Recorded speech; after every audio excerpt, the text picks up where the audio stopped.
This is an urgent country emergency broadcast. Attention residents, containment breach has an articulture. Your containment breach, residents, containment breach, imagine emergency broadcast.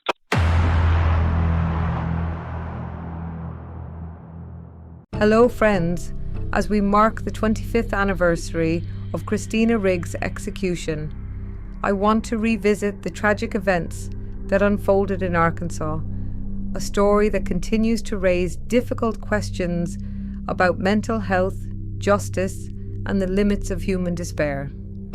On the night of November 4th, 1997, Christina Riggs took the lives of her two young children, 5-year-old Justin Dalton Thomas and nearly 3-year-old Shelby Alexis Riggs. After sedating both children with an antidepressant, Riggs intended to end their lives by injecting them with potassium chloride, the same chemical used in lethal injections in the United States, which she had obtained from the hospital where she worked as a nurse. Unaware that the potassium chloride needed to be diluted, she injected Justin first. The injection caused him to awaken in pain, prompting Riggs to administer morphine before ultimately smothering him with a pillow. Deciding not to inject Shelby, she instead smothered her as well. Afterwards, Riggs carried both children to her bed and laid them side by side. Christina Riggs left a suicide note addressed to her mother, Carol Thomas, in which she attempted to explain her actions. In the note, she wrote of feeling as though a dark cloud had hung over her life for many years, expressing that despite her efforts to improve life for herself and her children, she only seemed to make things worse. I will read Christina's words to her mother. Quote, "I feel as if a dark cloud has hung over my life for many years. It seems that no matter how hard I try to better my life and the kids, I did nothing but make it worse. I hope that one day you will forgive me for taking my life and the life of my children, but I can't live like this anymore and couldn't bear to leave my children behind, to be a burden on you, or to be separated and raised apart by their fathers and live knowing their mother killed herself." Unquote.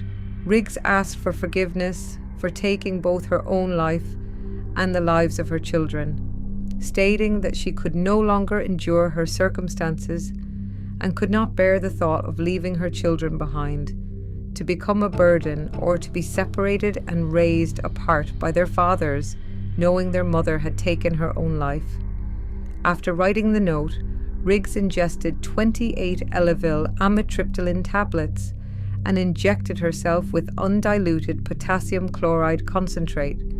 You see, although Christina worked in a hospital at the time, she did not know that the potassium chloride concentrate needed to be diluted in order for it to work. Because the solution was not diluted, it caused severe damage to her arm, collapsing her vein and preventing the drug from reaching her heart. The overdose of pills, sufficient to be fatal on their own, rendered her unconscious. Could her weight have anything to do with the pills not working? Christina Riggs was discovered on the morning of November 5th, 1997 by her mum, when she did not show up for work, and was transported to the hospital, where she was stabilised in the intensive care unit and placed under police guard. That evening, her family, still unable to visit her, retained legal counsel on her behalf. However, before the attorney arrived, police conducted an 8-minute taped confession with Riggs in the early hours of November 6, 1997.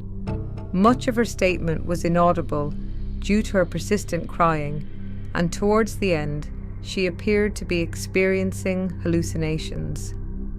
Christina Riggs was charged with 2 counts of capital murder. A pre-trial motion to suppress her statement made in the hospital was denied, and her trial commenced on June 23, 1998.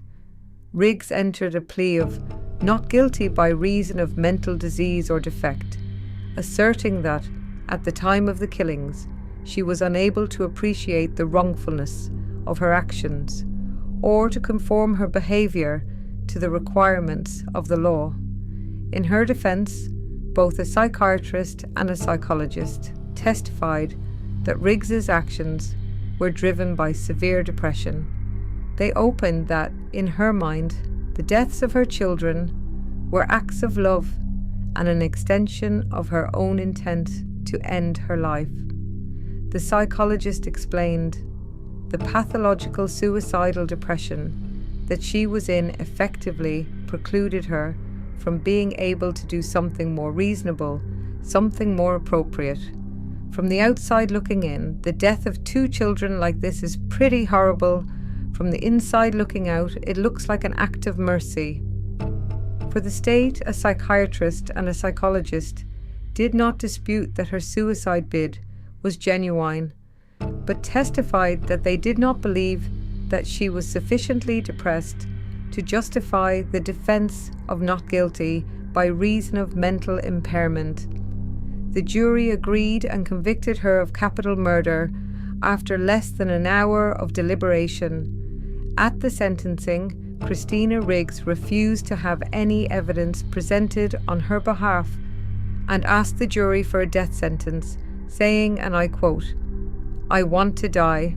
I want to be with my babes. I started this out 7 months ago, and I want you to give me the death penalty. I don't want you to feel guilty." Unquote. The jury voted for a death sentence.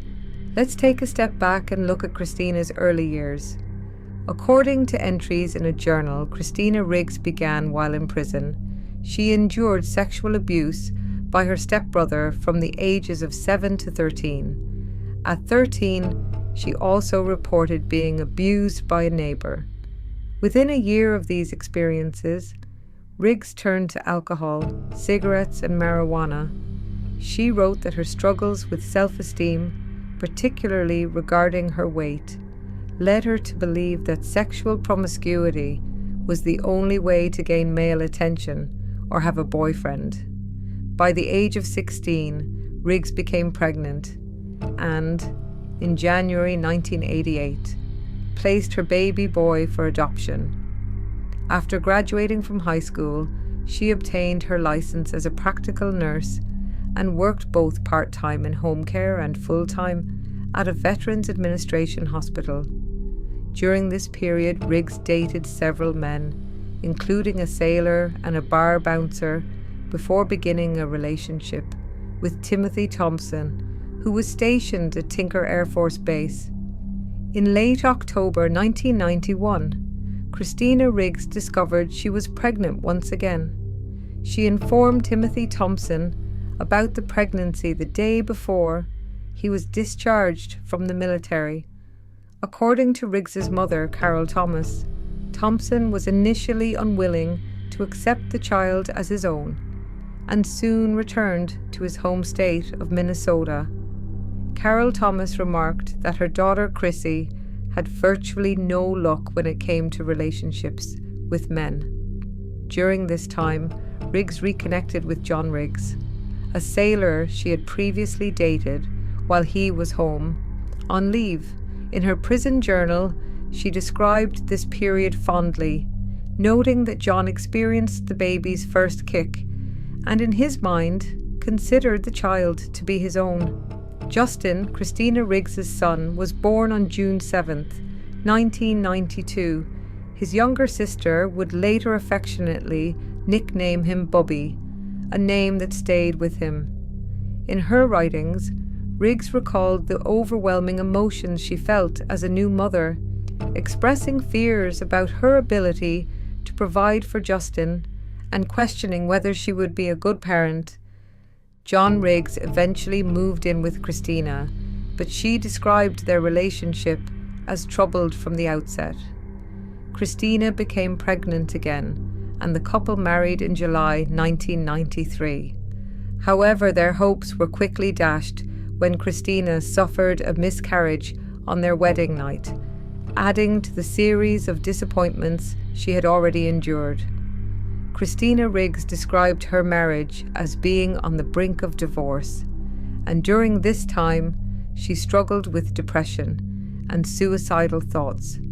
She attributed some of her emotional turmoil to side effects from prescribed birth control medication.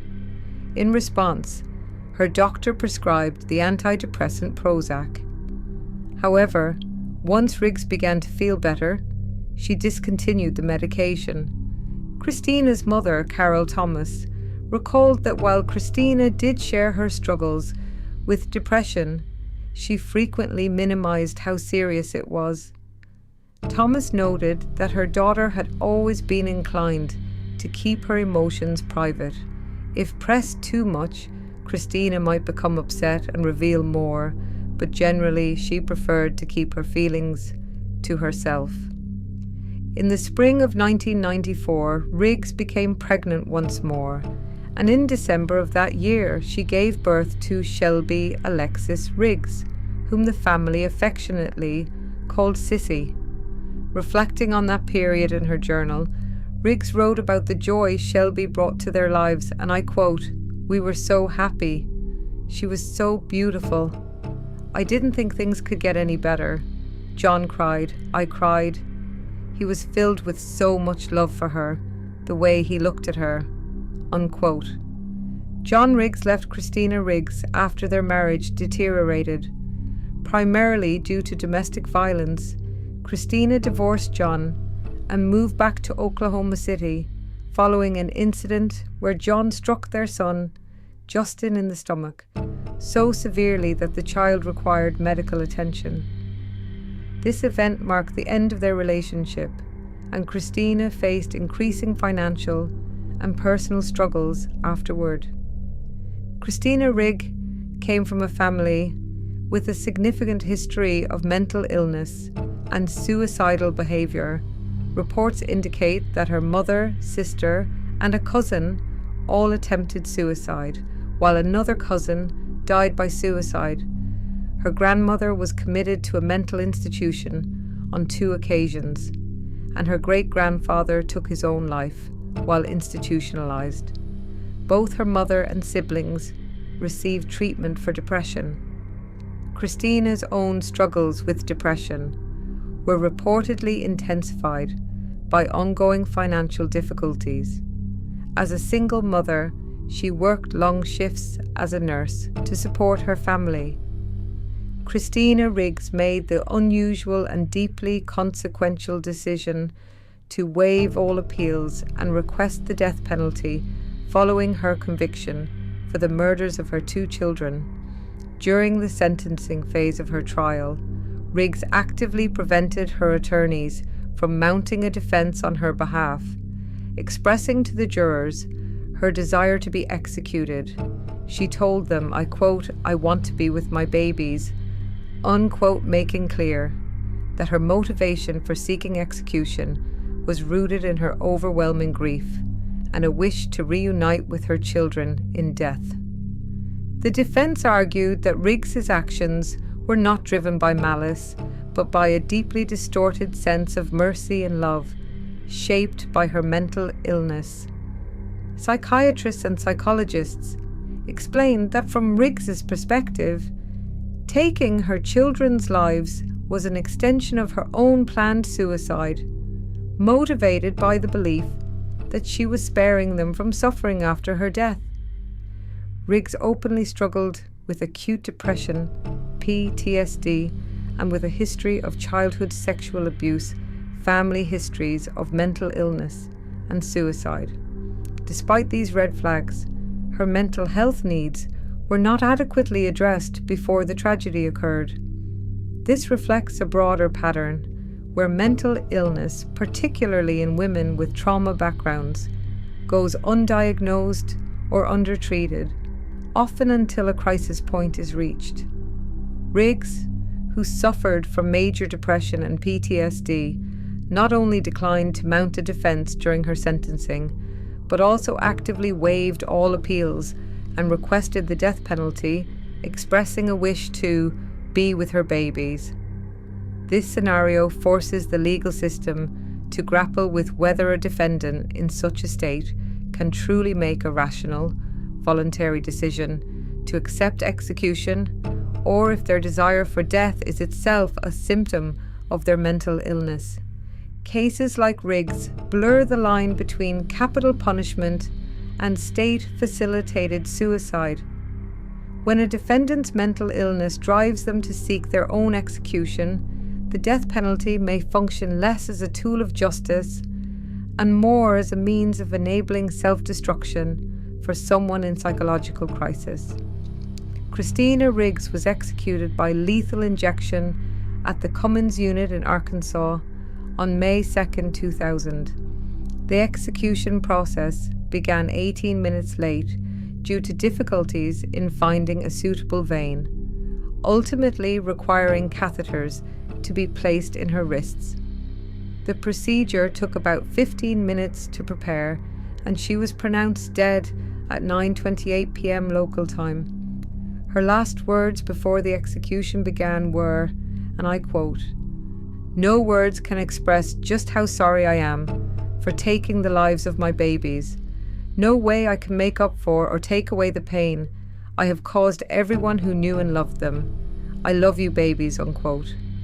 Christina's execution on May 2, 2000 was historically significant as she became the first woman executed in Arkansas since 1845 and only the fifth woman executed in the United States since the reinstatement of the death penalty in 1976. Did society fail Christina? While Riggs was ultimately held fully responsible for her actions in the eyes of the law, her history demonstrates that she was failed by the systems meant to protect and support individuals facing abuse, mental illness, and economic hardship. The lack of early intervention, effective mental health care, and social support likely contributed to her sense of hopelessness and the devastating outcome for her and her children. Christina had tragedy in her life from a very early age, and sadly it ended that way too. If you were shocked by these stories and want to know more about the hidden crimes lurking in the shadows, make sure to subscribe to the channel. Every week we uncover new stories that you won't find anywhere else. Don't miss out. Join us as we dig deeper into the darkest corners of the criminal world.